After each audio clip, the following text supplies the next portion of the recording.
Well, good morning, ladies and gentlemen. It's a great pleasure to be here, and I am grateful to Chairman Lam both for the invitation to give this keynote speech at this event and also for his kind introduction. Before I should start, I should perhaps emphasise that those careful readers of the programme will see a slight disconnect between the title of my talk and the narrative underneath it, and that was owing to apparently a miscommunication. I thought it would be useful, rather than talking about what's happening in the UK, some of which is very interesting, but actually some of which is quite domestic, to talk more broadly about the role of competition law in a modern economy, and that's the title of my remarks today. I would like to offer my congratulations to the Competition Commission of Singapore and the Singapore Academy of Law for arranging this very interesting and timely conference.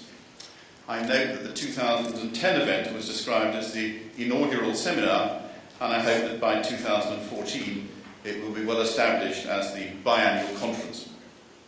Over the next 2 days, the conference will cover a number of topics that are of importance to competition authorities and businesses around the world, including unilateral conduct, information sharing, and competition in regulated sectors. I'm particularly pleased to note that tomorrow afternoon's business seminar is dedicated to competition law compliance, which is a critical issue for business and an area in which the AOT has taken significant initiatives. I've entitled my address Competition Law in a Modern Economy. With hindsight, I might have added a further adjective or two to modern, perhaps troubled or distressed, along with world or global. Although I'm delighted to be back in Singapore after my last visit, to which Chairman Lam referred in 2008, I'm less delighted to note that the crisis in financial markets that was already developing in 2008 has had such a significant impact around the world. The crisis has led on to a series of events that have undermined business and consumer confidence and have brought about unprecedented economic turmoil, which shows at this time little sign of being brought under control in the short to medium term. The main thrust of my remarks today is that it is vital that these conditions do not lead to any scaling back of the commitment to competition law and effective competition regimes. Indeed, on the contrary, it's essential that the role of competition regimes in promoting economic recovery and growth is recognised, and that the combined effects of enforcement activity and competition advocacy by competition agencies deliver this outcome. At the same time, competition agencies must continue to keep up to date and develop the application of the law as businesses and markets develop and change, albeit against the background of very uncertain conditions. Furthermore, in this context, it's essential that the emphasis over recent years on international cooperation and convergence must continue and should indeed be broadened and deepened in a mutually supportive way. This will enable competition regimes and agencies to address new and emerging issues with confidence. On a more positive note, I've been impressed by the work of the CCS since I was last here in 2008. It's pleasing to see that the UK system has been used as a basis for Singapore competition law, and it's excellent to see the way in which you have built here confidently to deliver good outcomes for Singapore consumers in a wide range of market sectors. These include issuing fines for price fixing to modelling agencies and employment agencies, as well as last week's finding of infringements by ferry operators for illegally exchanging information, the first time that in Singapore you have found companies in breach of competition law for that infringement alone. CCS should also be proud of its success in defending its decisions on appeal. The decision finding that SISTIC had abused its dominance in the open ticketing service market was upheld by the Competition Appeal Board, and whilst it reduced the level of fine, the board upheld in full your finding on liability. Now, that case was used as a starting point with certain significant changes to make the issues more debatable for the hypothetical case study to which Chairman Lam referred, used in the ICN Unilateral Conduct Workshop hosted by CCS over the past 2 days, parts of which I was able to attend. And I was really impressed to see the value that the workshop clearly provided to the participants.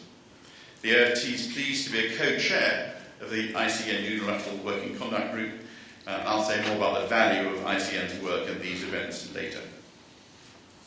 Now, before going on, perhaps it's worth reminding ourselves why we believe that a competition regime is important in a modern economy, in good times as well as in the bad times that we face now.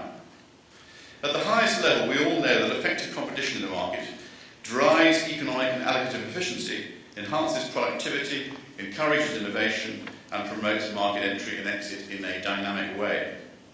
So, developing this a little, we can say that a high-level goal for the regime is to secure vibrant markets in the interests of and for the benefit of consumers in terms of price, quality, range and choice of goods and services that they purchase. Through this, economic growth is stimulated and promoted. Now, this goal is, of course, consistent with CCS's mission, which is to champion competition for growth and choice. Within this overall goal, I suggest there are two more specific but related sets of goals. The first is to enforce the law effectively, demonstrating its application both to traditional types of activity that give rise to infringements, such as traditional cartels, and to new or different forms of activity, business model or practice.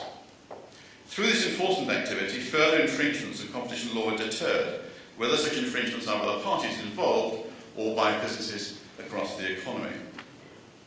Furthermore, both through enforcement activity and other activities, compliance with competition law by business and by individuals who work in them can be promoted. The second set of goals is to advocate the benefits of competition and competitive markets across the economy, and to do so both in the private and the public sectors. This is now commonly referred to as competition advocacy, and is now a function undertaken in a variety of ways, some formal and some less formal, within competition regimes, such as by encouraging competition compliance, on which I'll say more later, and identifying the actions government can take to promote competition and choice in sectors, particularly in the public sector. Now, the CCS, of course, has its own active advocacy function, which stems from duties under the Competition Act to advise the government and other public bodies on national needs and policies in respect of competition matters, as well as to promote a strong competition culture and environment throughout the economy in Singapore. Now, competition advocacy and competition enforcement complement and reinforce each other. Successful advocacy may lead to the opening up of monopoly or regulated sectors to the full application of the competition rules, while enforcement will be needed, or may well be needed, to prevent firms in those sectors resorting to anti-competitive practices to limit the new competition that they face. Conversely, where enforcement increases competition in the sector, firms may resort to lobbying to have their sector protected from the full rigours of competition. A competition regime that incorporates both enforcement of the law and advocacy of the benefits of competition to economic growth and consumers has greater credibility with government, with business and with consumers. It is not seen as merely an enforcer of the law with a narrow focus, or as having an anti-business mindset, and it can address both private restrictions on competition and public restrictions resulting from government interaction with markets. The goals I've described are well recognised generally and in the context of individual regimes. In a modern economy where businesses compete across national boundaries and in many sectors competition is at least regional, if not global, delivery of these goals provides particular challenges both for agencies and for businesses. And they're all the more important at a time of economic turmoil and uncertainty. Now, against this background, I want to address four main themes. First, to describe and highlight the value of continuing further along the road in promoting international cooperation and convergence. Secondly, to emphasise the importance of recognising and addressing changes in the way businesses operate in terms of new business models and behaviour and in the markets in which they compete. Third, to underline the value of competition agencies promoting the adoption of competition culture and competition compliance within businesses. And those 2 points are closely connected with the first, since both can benefit from effective work at the international level. Fourthly, and finally, I will offer some thoughts on portfolio development and case selection within competition agencies, having regard to both domestic and international considerations. So first, international cooperation and convergence. I would not, of course, want to underestimate what has been achieved in international cooperation and convergence over the past 20 years or so, particularly over the last 10 years, thanks largely to the work of the International Competition Network, ICN, and the Organisation for Economic Cooperation and Development, the OECD. This has come about as national competition regimes spread around the world as evidenced by the growth of the ICN, which has grown from 16 to 123 competition agencies over the last 11 years. But there are a number of risks to which we need to be alert. First of all, the risks of diversions. Different or inconsistent substantive standards and policies can create uncertainty for business, give rise to a risk of chilling business conduct that, depending on facts and circumstances, could be pro-competitive. And duplicative or inconsistent procedures across national competition regimes create additional costs and burdens for business, which are ultimately passed on to consumers. The question is, how should national competition authorities work together to ensure that consumers benefit from open competitive markets at an international level? On different substantive standards, competition rules in one jurisdiction may be based on standards that are appropriate for that jurisdiction, given the history and status of its markets, its companies, its economy, and so on, but may not be appropriate for another. To expect all standards to converge fully would be unrealistic, and to this end, the importance of so-called informed divergence, which acknowledges the need for and reasoning behind potential differences in standards between jurisdictions with different economies, should always be recognised. On duplicative and inconsistent procedures, the risks have long been most obvious in the area of merger control. These risks can be reduced through increased information sharing amongst jurisdictions and efforts to identify and promote best practices. For instance, the work of the OECD and the work of the ICN in relation to merger notifications and procedures. It's worth perhaps spending a little time reflecting on the important work now being done by international networks such as ICN and OECD, as well as regional organisations such as ASEAN. I'll say a few words about that. The ICN, through its working groups, has produced a wide range of work products, including recommended practices and enforcement manuals and handbooks, as well as encouraging learning through tools such as teleseminars and workshops. In his recent vision statement, the incoming chair of the ICN steering group, Eduardo Perez Mota from Mexico, identified 3 priorities for his tenure at the ICN. First, enhanced member engagement, ensuring that the ICN work product is well known and easily accessible to every member agency, whether young or mature, large or small. And I just mentioned on that particular point, I think the example of the workshop held here over the last two days in unilateral conduct was absolutely wonderful, because you could see the way in which the participants could take the benefit of their work home and then talk and work with their colleagues to understand more deeply the benefits of a greater convergence. His second priority was improving hands-on assistance to members, which essentially is the ICN taking on a more active role in supporting members. And his third priority was greater visibility for competition policy and principles, and that links to my first point about the economic troubles. Underlined by the recent global financial crisis, there's a natural concern that competition issues may have a rather precarious hold in the minds of policymakers, and that competition needs to be an important item on the global policy agenda. Now, within the ICN steering group, there are some important projects going on. There's a lot of work being done by the Advocacy and Implementation Network, led by the Japanese FTC, and then the CCS has been involved in that. There is an international coordination project, which is looking at coordinating technical assistance and outreach efforts. And there's an outreach project, which has developed an ICN curriculum, which essentially amounts to a form of virtual competition law course.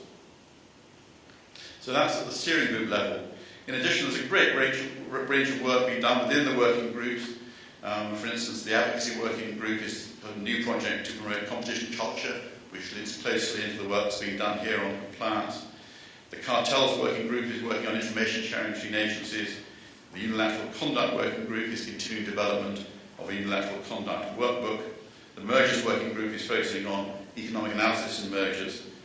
And the Agency Effectiveness Working Group is beginning a project to increase understanding of different investigative techniques and practices. Now, pausing there, you see the range of work. I'd like to commend CCS on their active participation in many aspects of ICN's work. In particular, CCS has been an active member of most ICN working groups.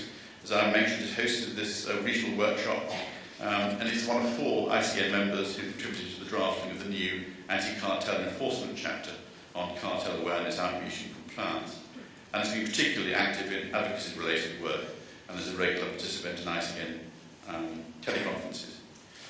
Turning to OECD, the OECD Competition Committee provides an opportunity for competition authorities to learn from each other and to discuss topical issues of common interest, particularly issues of substance and policy, including those that link into other governmental agendas and are best suited to its intergovernmental nature. It can also, of course, propose to the OECD Council the adoption of recommendations and other instruments to which member governments sign up and which non-members can also associate themselves if they wish. Now, recently, the OECD Competition Committee has started work on two long-term projects of strategic interest. The first is on international cooperation, and it aims to share members' experiences of international cooperation with other competition agencies, identifying the goals, benefits and obstacles, and ultimately aiming to propose how to achieve effective cooperation across the range of antitrust tools.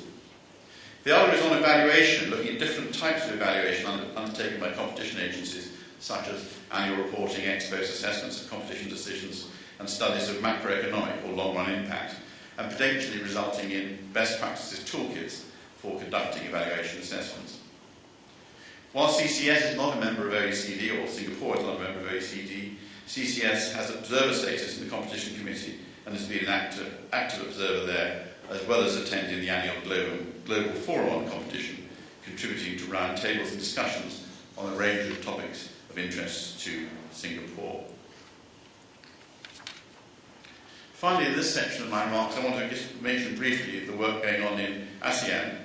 In terms of international cooperation, it's also appropriate to mention the steps being taken within ASEAN, which is one of a number of regional networks which, in a variety of different ways, knit into the work of both ICN and OECD. Singapore is, of course, an important member of ASEAN, and ASEAN is committed to introducing competition regimes. They were all committed to do so, as you know, by 2015, and 6 have already done so.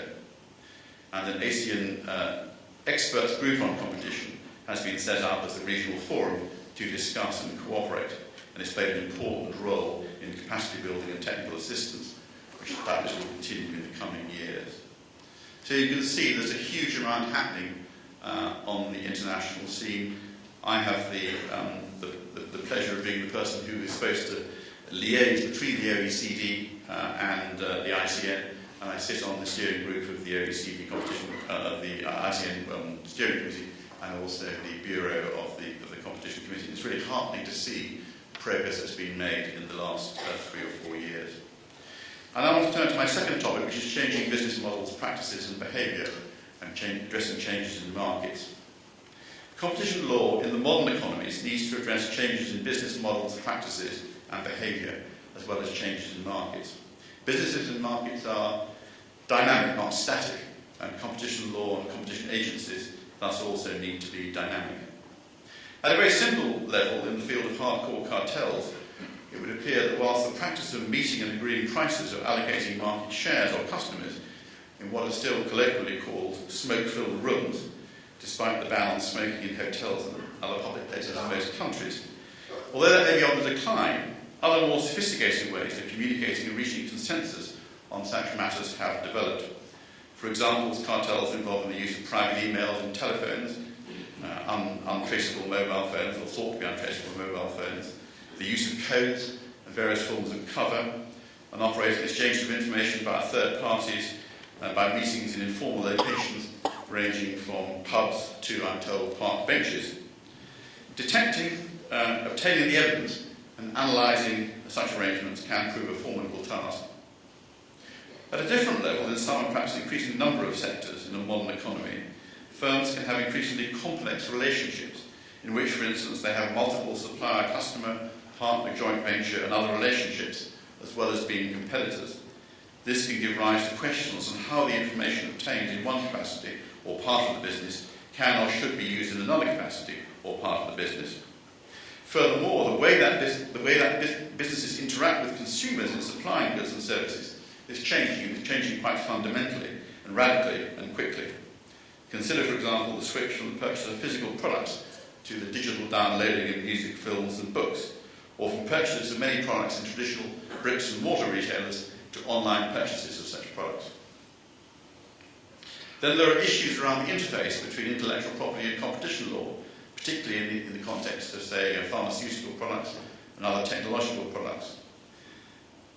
For example, competition authorities can receive complaints and expressions of concern about the process of standard setting, as well as the terms on which intellectual property incorporated in the standard are made available. And of course, in terms of unilateral conduct, there is the concern about strategic use of patents as a means of blocking competitors. And then there are many markets, and probably an increasing number of markets, which are constantly in a state of rapid change, such that it would be difficult to establish the boundaries of the relevant markets where this is necessary, particularly, for instance, in the context of a merger transaction, or whether the practices or behaviour of a company, which may arguably have a dominant position, may be or may be argued to be abusing that position. The dynamics of the market and the future course of its evolution may be very debatable and uncertain, and the risks of intervention may be finely balanced.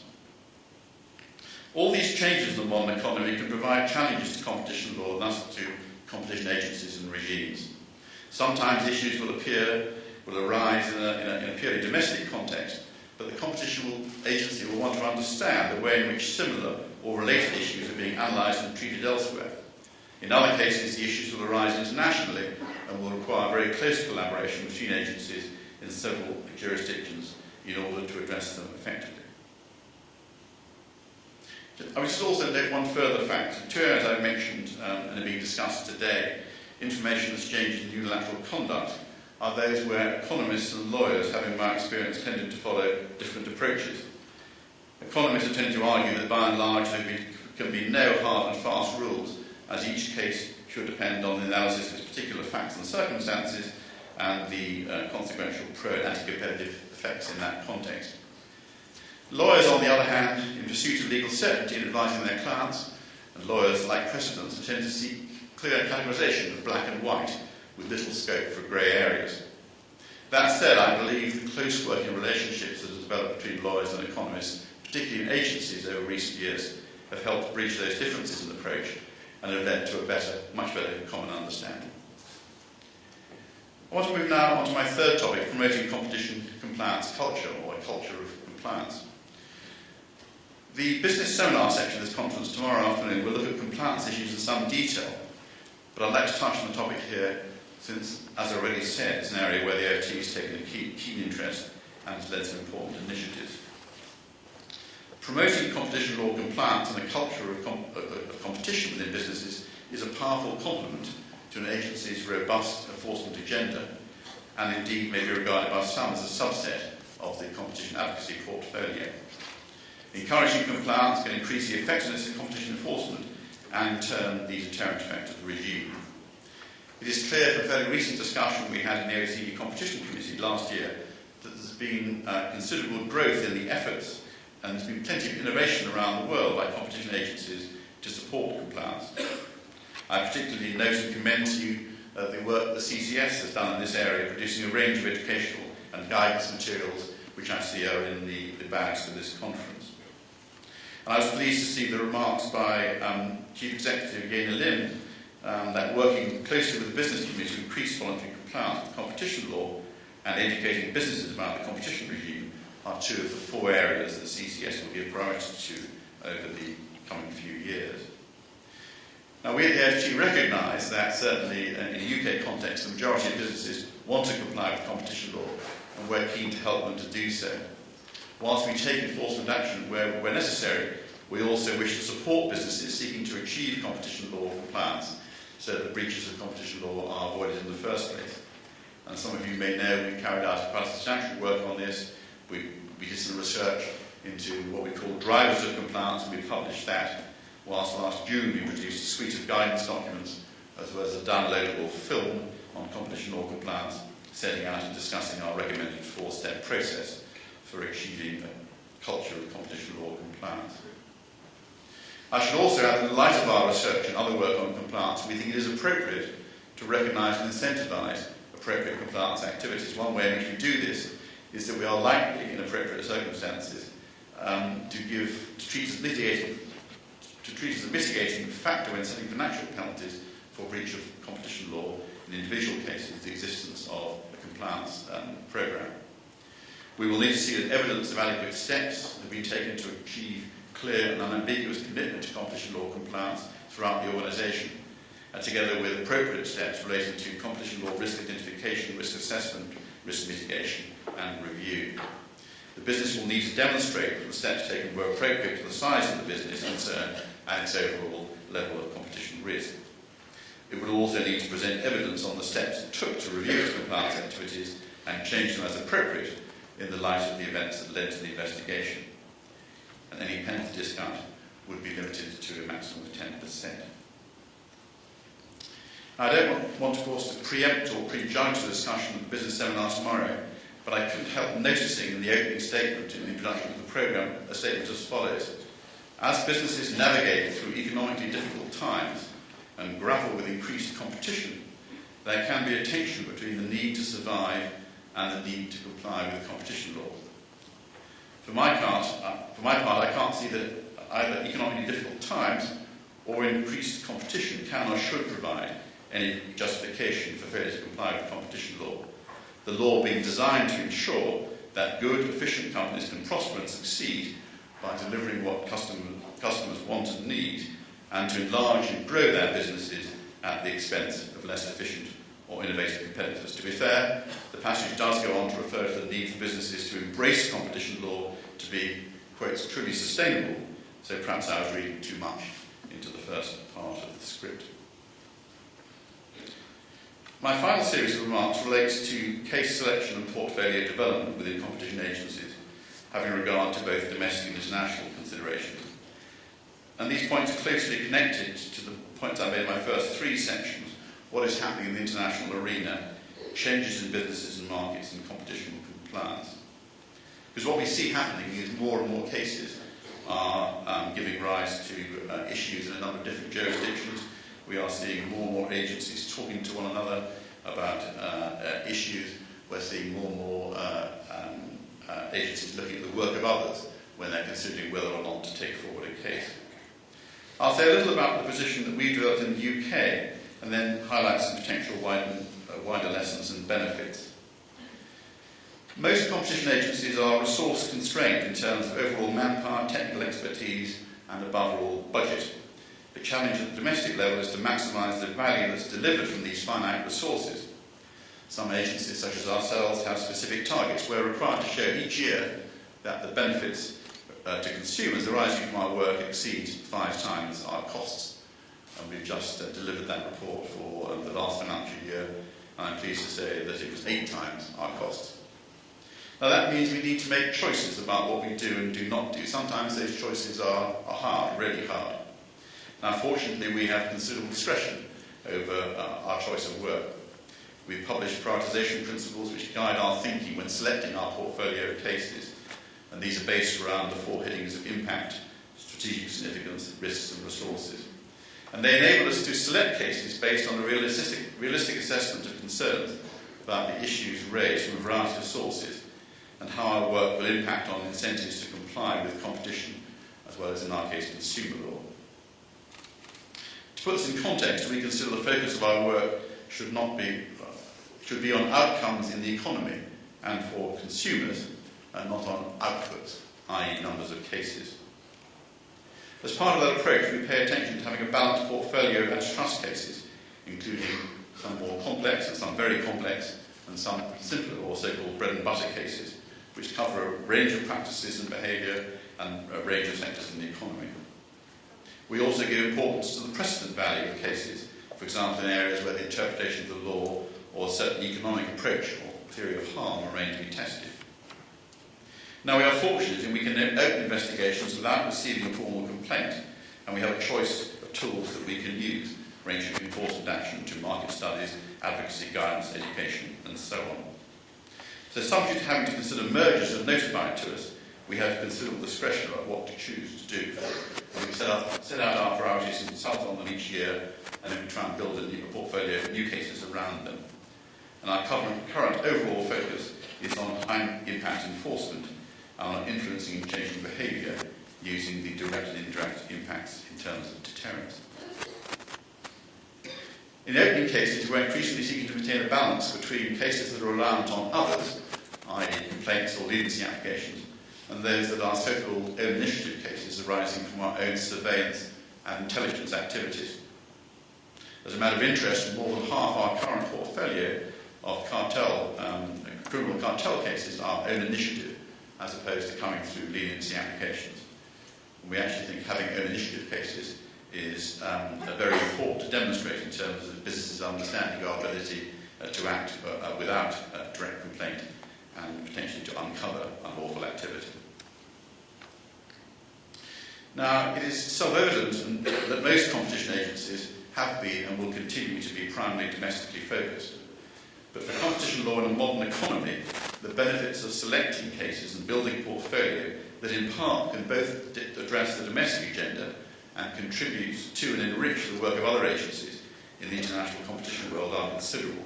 For instance, we will typically look at what other competition agencies have done or are doing in the same or related area when considering a particular intervention. The ICN has produced a very good agency effectiveness handbook, a chapter on strategic planning and prioritisation.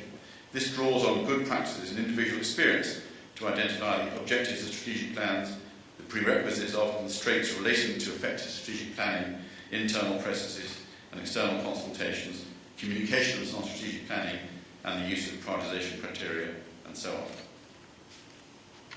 Competition issues in relation to new technologies tend to be global, and they therefore require cooperative action at a multi-jurisdictional level. For instance, a national competition agency such as the OFT might not be well placed to deal with issues in a global patent law or cases involving a global standard setting. National competition authorities acting alone in global cases would find limitations in terms of obtaining evidence, imposing effective remedies, and so on. National competition agencies can nevertheless play a useful role in identifying emerging issues, as well as identifying where there's an opportunity for effective enforcement at a multinational scale. An example of this could be the EBEX case, where, following a significant number of complaints, we opened an investigation into whether arrangements that certain publishers have put in place with some retailers for the sale of e-books may breach competition rules. Subsequently, we decided to close our investigation as the European Commission was well placed to arrive at a comprehensive resolution of the matter and would do so as a priority, notably in conjunction with the US authorities. But in the meantime, we continue to cooperate closely with the European Commission in relation to its ongoing investigation to secure the best outcome for UK consumers. Finally, competition agencies can, where appropriate, benefit from and make use of the work of their colleagues in other jurisdictions in terms of techniques and legal and economic analysis when looking at cases they might or might not take on and in developing their portfolio. I refer to various other ICN work products that should assist here. In addition, there's an increasing trend for competition agencies to make use of cases and judgments in other jurisdictions in their own cases. And in this connection, I've noticed the recent references in the Competition Appeals Board judgment in the CCS-SAL case to the highly persuasive nature of UK and European precedents on the legal test for abuse of dominance. So some remarks in conclusion. I've sought in these remarks so far to indicate some of the issues facing competition law and competition regimes in a modern economy, and one that is both troubled and global. These are indeed challenging times, both for established and for newer competition regimes. The issues I've discussed, the risks of divergence, responding to business and market developments, encouraging competition compliance, and case selection and portfolio development, apply across the entire global competition community. The challenging climate only serves to underline the importance of the work of ICN, OECD, and ASEAN in building effective agencies that can tackle both traditional competition issues and new problems as they emerge, and can actively promote a culture of compliance in business. I've been hugely impressed by the way many new competition regimes have established themselves both domestically and internationally, and by the professionalism and dedication of their staff. Building new institutions and developing capabilities is not easy, nor, as I've highlighted, is it easy to ensure that once established, new regimes are regarded as central to developing successful and growing economies. Networks such as ICN, OECD, and ASEAN have proved invaluable in increasing the capacity and effectiveness of competition agencies. Convergence has been achieved in areas of competition law, such as hardcore cartels and such as mergers procedures, but further work is undoubtedly needed, particularly in the area of unilateral conduct. So our challenge looking ahead is to continue to build on the significant developments and improvements that have already been delivered, and to ensure that competition regimes and competition law play a critical role in driving economic recovery and economic growth, and thus benefiting consumers. Thank you very much.